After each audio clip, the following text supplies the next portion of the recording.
trazer em destaque os números da Conab para soja, para milho, para arroz e para feijão nesta segunda edição de Agricultura BR. Falamos agora um pouco a respeito dos efeitos climáticos que castigaram muito a produção agrícola brasileira durante esta safra 23-24 no desenvolvimento dela e também nas pastagens. Há pouca pastagem disponível no Brasil, esse é o fato. Pouca pastagem disponível, principalmente no Centro-Oeste, exatamente por conta de efeitos climáticos. Mas exatamente também na agricultura que nós temos os elementos de produtividade que vão aparecendo e trazendo as estimativas de produção para baixo. Para falar a respeito deste assunto, nós vamos conversar com João Rodrigo de Castro, ele que é meteorologista e vai participar conosco ao vivo nesta edição de Agricultura BR. E, João, obrigado pela sua participação. Nós temos a Conab, hoje apresentou números em relação à safra brasileira, o IBGE também. Um dos dados que nós trazemos é que há reduções em praticamente todas as culturas.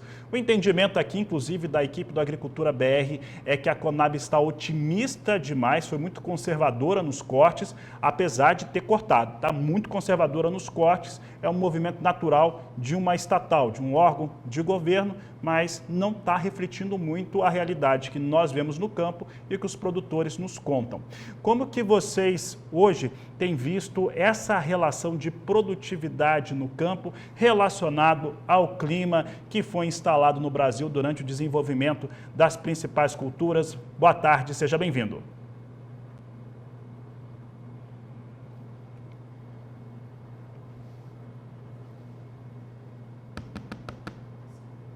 Não tivemos o áudio, né? Não conseguimos ouvir o João Rodrigo de Castro, tá? Mas daqui a pouco a nossa equipe já retoma para que a gente possa ouvi-lo, né? Porque eles têm uma pontuação extremamente importante nessa relação do fator climático em relação à produtividade. João Rodrigo, te desejo boa tarde de novo, seja bem-vindo. É a mesma pergunta, como é que vocês estão entendendo esse momento e os reflexos do clima sobre a produção agrícola brasileira? Boa tarde.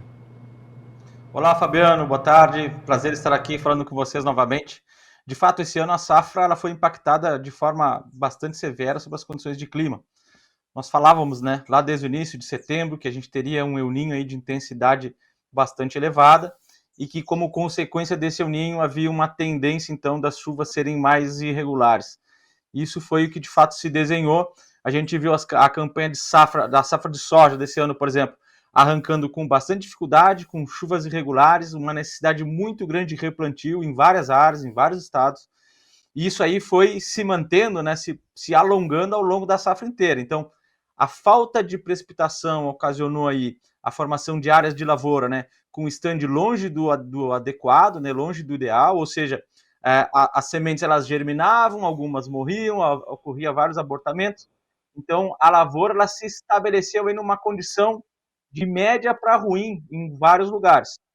Essa soja, por sua vez, depois que ela nasceu, que ela cresceu, seguiu encontrando dificuldades, então ela cresceu aí de forma bastante aquém do esperado. Isso aí traz como impacto, claro, né, número menor de vagens lá no final. E é o que a gente vai observar agora no final.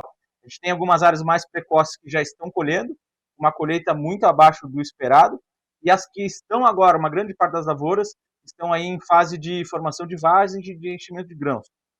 Esse é um momento crucial que as regiões que não tiver a chuva aí dentro dos limites aí, dos limiares adequados, vão sofrer de novo mais um revés. Então, a safra brasileira está com um risco aí bastante elevado e, claro, né, as estimativas aí elas estão bastante aquém do que a gente vê no campo. João, eu vi em um dos relatórios que vocês publicaram que o clima, o cenário das próximas semanas será crucial para a definição da safra como um todo. E, de certo modo, o levantamento da Conab apresentado nesta quarta-feira também traz um cenário muito parecido com esse. Por que nós temos este elemento, esta definição? O que pode acontecer nas próximas semanas, João? Então, nós temos uma condição prevista aí de clima, né, para os próximos 10, 15 dias, uma condição bastante favorável de formação de chuva. Então, a gente tem um cenário positivo aí no médio prazo para várias regiões importantes, como no Paraná, Mato Grosso do Sul, Goiás, o interior de São Paulo também, e, claro, lá no Mato Grosso. Para você ter uma ideia, essas regiões aí, os próximos 10 dias, por exemplo, tem estimativa de acumulados superiores a 60 milímetros em algumas regiões. Claro que a gente sabe que a chuva está com esse comportamento, aí, especialmente por conta do El Niño, de irregularidade. Mas, no geral, existe uma tendência de precipitações acima de 40 milímetros para várias regiões.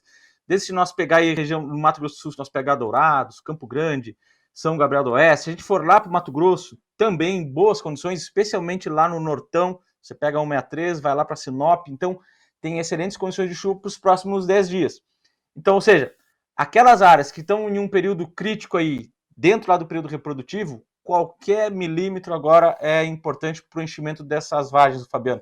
Então, por isso, essa perspectiva positiva de pelo menos salvar parte da produção, né, por conta desse clima favorável.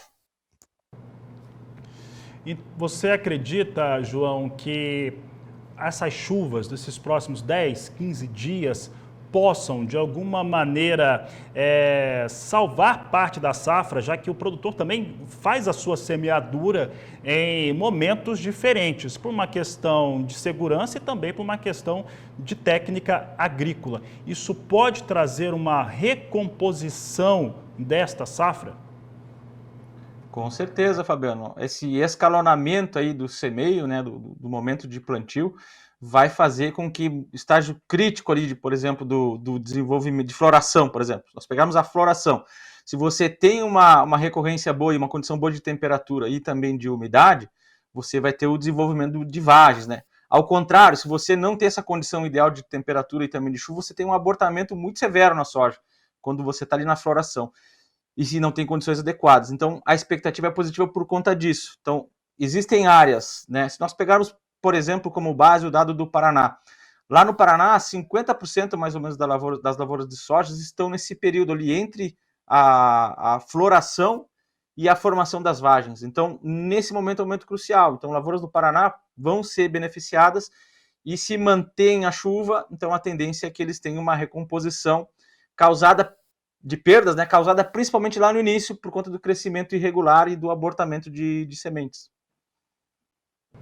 João, você citou que essas chuvas podem atingir, inclusive, áreas que estão castigadas. Por exemplo, nós tivemos estiagem em todo o centro-oeste e, apesar do Paraná ter tido excesso de chuvas em parte do estado, o norte do Paraná também, em alguns momentos, tem um clima muito parecido com o Mato Grosso do Sul, sul do Mato Grosso do Sul principalmente, e ele ficou com poucas chuvas. Neste momento, há chuvas nesta região, mas são muito irregulares. Essa regularidade de chuvas, elas podem atingir estas áreas específicas, aí eu falo de norte do Paraná, boa parte do estado do Mato Grosso do Sul, que metade do estado teve ali mais equilibrada as precipitações chuvosas e a outra metade não, e o estado do Mato Grosso como um todo, que apresenta perdas bastante fortes, de acordo tanto com o Instituto Mato Grossense de Economia Agropecuária, quanto CONAB e também IBGE. Olha, Fabiano, a gente tem, claro, uma mensagem positiva, né, para o nosso amigo produtor. Existe sim essa tendência da chuva ser regular e ser generalizada nesses estados, nessas regiões que você falou. Mas isso aí acontece quando a gente olha o acumulado, né? A gente não tem, infelizmente, precisão para poder olhar dia a dia se isso aí de fato vai se confirmar ou não. A tendência no acumulado, quando a gente olha ali na soma de 10, 15 dias, são volumes bons, de 50, 40 milímetros para todas essas regiões que você falou. Agora o problema, né, Fabiano? Por conta da irregularidade da chuva, consequência do El Niño, essas chuvas eventualmente podem ser, né, espaçadas, né, como a gente vem observando desde o início da campanha. Vamos ficar na torcida, a tendência é que sejam chuvas generalizadas, mas eventualmente pode acontecer aí, claro, de ser mais localizada, e aí esse cenário positivo, infelizmente, ele não pode não se confirmar aí de forma mais isolada, né, para algumas regiões específicas.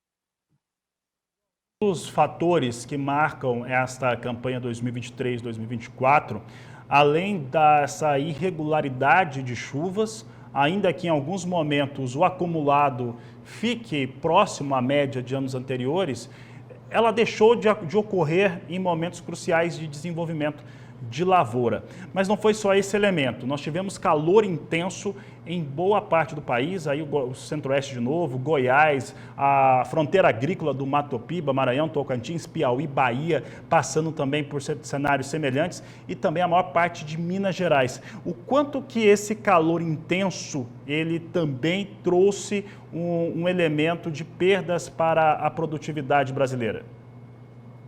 Esse calor intenso ele foi um fator chave, principalmente lá no início da campanha, né? Então você tem uma condição ali de temperatura elevada, a temperatura do solo extremamente alta, isso aí causou ali o cozimento de muitas áreas, o cozimento de sementes, que elas não acontece, aí não germinam de forma adequada.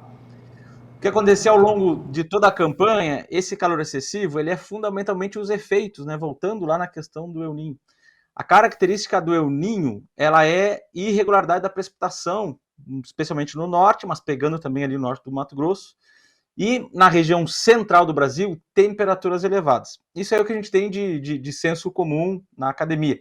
Mas tem estudos novos saindo, Fernando, mostrando que em anos de El Niño, eu vi recentemente um estudo muito interessante do pessoal da Universidade Federal de Pelotas, lá o pessoal da meteorologia, que mostra o que, Fabiano? Que em anos de El Niño, você tem um intervalo maior entre os eventos de precipitação elevada. Então, veja só, quando você tem um ano como esse agora, com temperatura elevada e a chuva irregular e muito espaçada entre os eventos de chuva, você tem os fatores aí, então, que impactam na produtividade, porque existe uma alta demanda evaporativa das plantas. Para se proteger, elas acabam fechando os estômatos, né, que é aquelas estruturas que tem na folha para capturar CO2 e que fazem parte do processo de crescimento da planta. Então, quando a planta se protege desse calor elevado, naturalmente ela deixa de crescer, e aí a gente tem todo esse impacto que a gente observou agora nessa safra. É um processo de defesa da planta frente ao cenário adverso de clima, com temperaturas elevadas e escassez de chuva.